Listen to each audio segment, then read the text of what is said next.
I can't breathe again. A presentation to start an open dialogue on race relations in this country. Please feel free to utilize this as a tool to foster an environment of open communication about the impact of race on American society.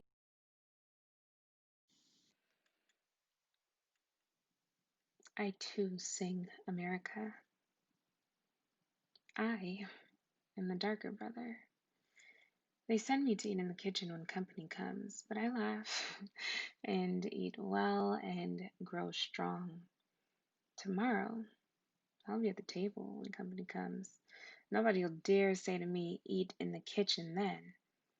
Besides, they'll see how beautiful I am and be ashamed. I too am America.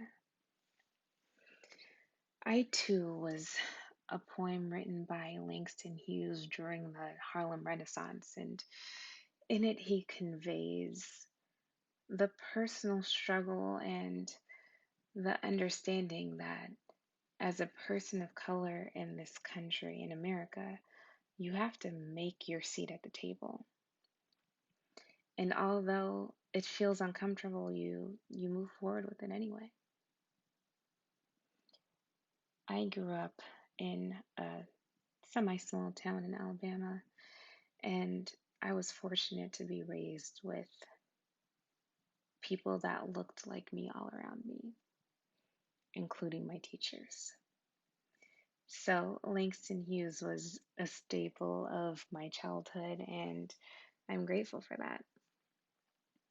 And when I look at the current state of this country, I can't help but think about the people that I love, including my brother who has done research at Duke University, started college at 16, graduated with a 3.9 in biochemistry, went on to pursue his dreams and study film at USC. I think of him. And when I see people like George Floyd, Trayvon Martin, Michael Brown, Jordan Davis, and I could honestly take a ridiculous amount of time naming beautiful black men that we've lost to hatred.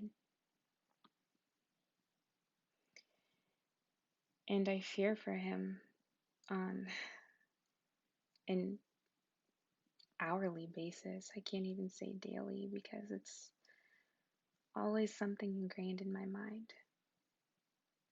And we have the same conversations with him that every black family has with their young black boys and girls, and say, make sure you're respectful, even though he's probably the most respectful person I know. If you get pulled over, always explain what you're doing. Don't argue. Say, yes, sir, yes, ma'am. If they tell you to do something, just do it. And yet, even as we have these conversations with him, I know that he should have the luxury to say, this isn't right. He should be able to disagree. He should be able to question if he gets pulled over. Why am I getting pulled over? But because the color of his skin is seen as a threat, it's not a luxury that we have. So as we go through this discussion, I just want to keep that in mind. I want you to think about the people that are near and dear to you and think about how it might feel to fear for their lives on not just a daily basis.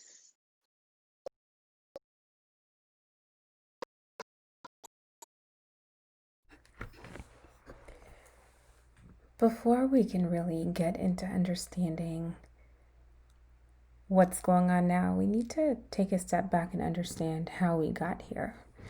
Because a lot of times we hear comments like, slavery was so long ago.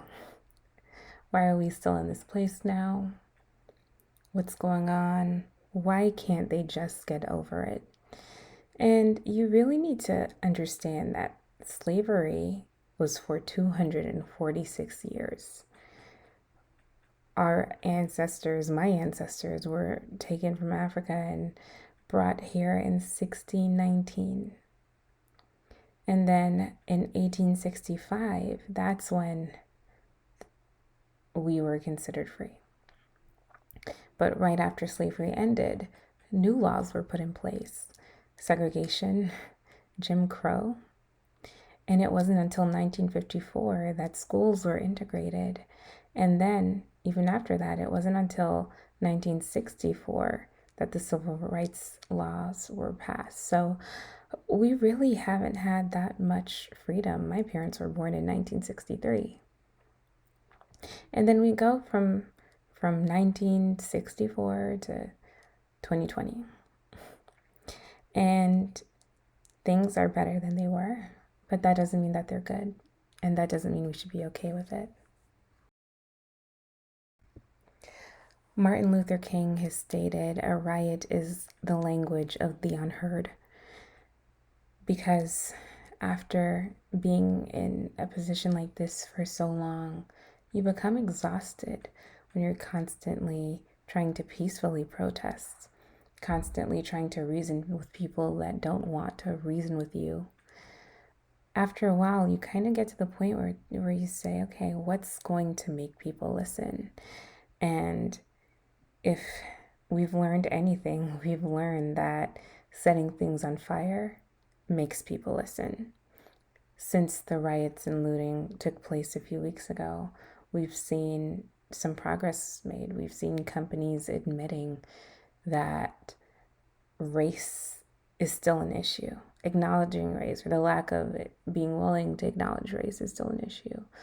We've seen whole campaigns about Black Lives Matter. We've seen people donating crazy amounts of funds to this movement. And although the method for how we got there isn't ideal, there's something to be said about it working. So how can we avoid things like this continuing to happen in the future?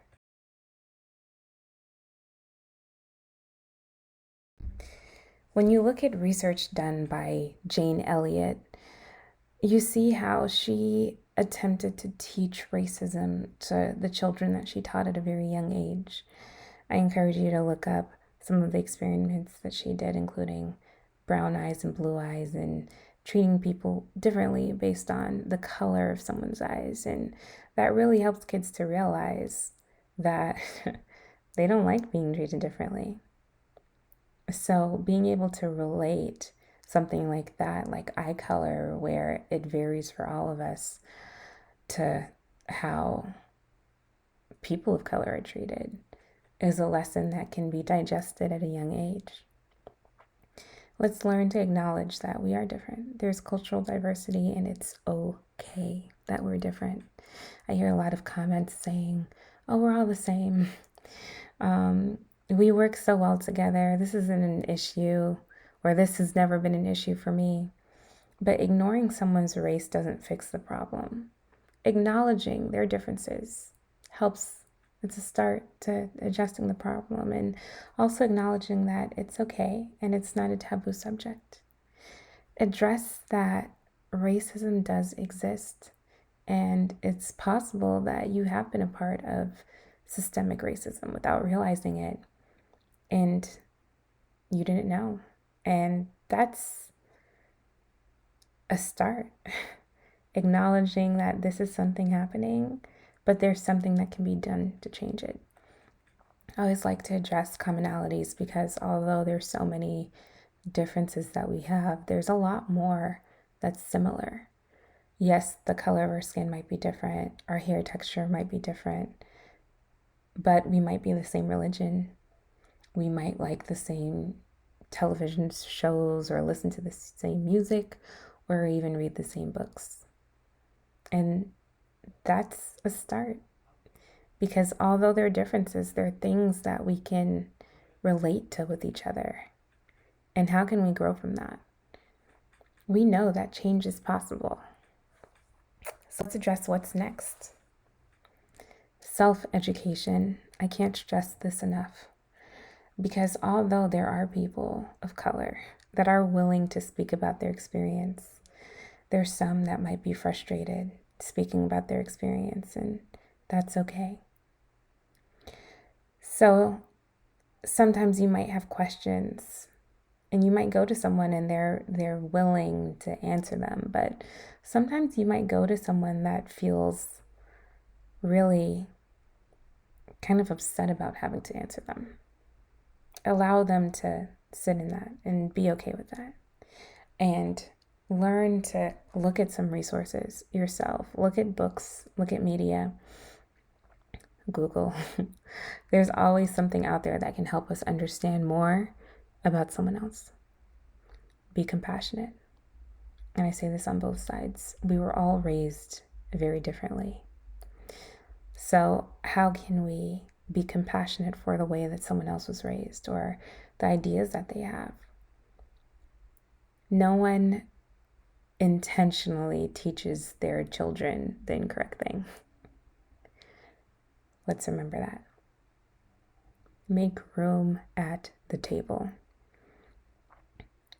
As everything continues to happen, we're looking more and more at companies and their leadership specifically, and it's being acknowledged that there are not many people of color that are in C-suites. I had someone say, I can't believe it took me so long to recognize this. And my response was, why? Because you look differently, and that's okay. But you also don't have people around you that can say, hey, let's address this thing that might be hurting a lot of people right now, because they don't know. A lot of times we don't know what we don't live in. So make room at the table for someone else that does not look like you, and allow them to have a voice, and don't penalize them for speaking up. Keep having these discussions. I think it's so amazing to see how the world has come together during this time, and I love seeing it. But I also want to make sure that as we come together, we continue to grow and continue to work towards equality for everyone.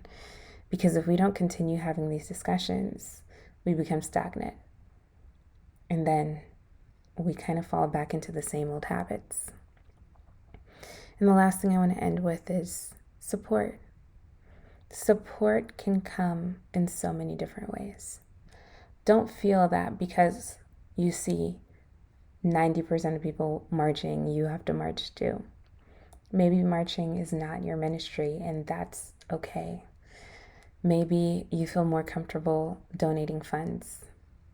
Maybe you're in rooms that I'm not privy to, and you can speak up when you hear comments being made that are out of pocket.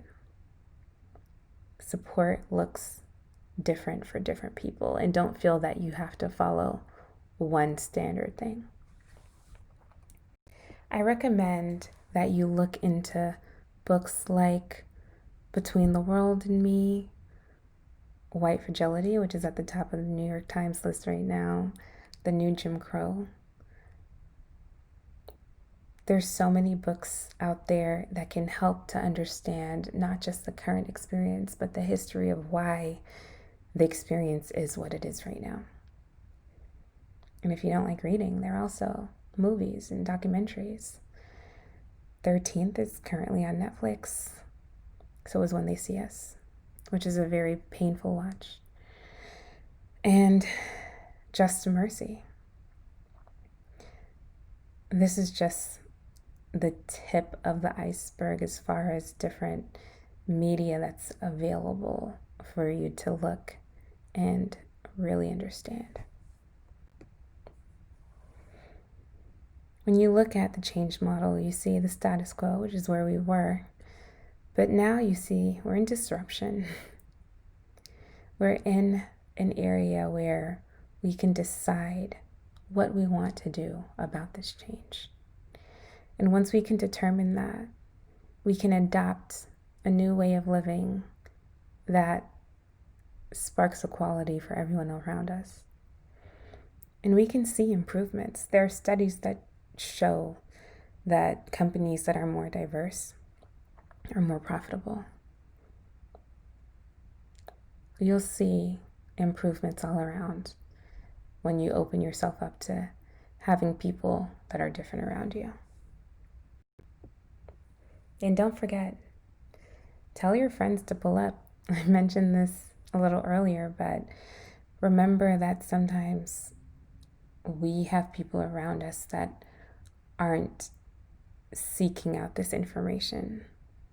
It's our job to educate them with love and let them know about the change that they can make. It's not a moment, it's a movement. We're all stronger when we work together.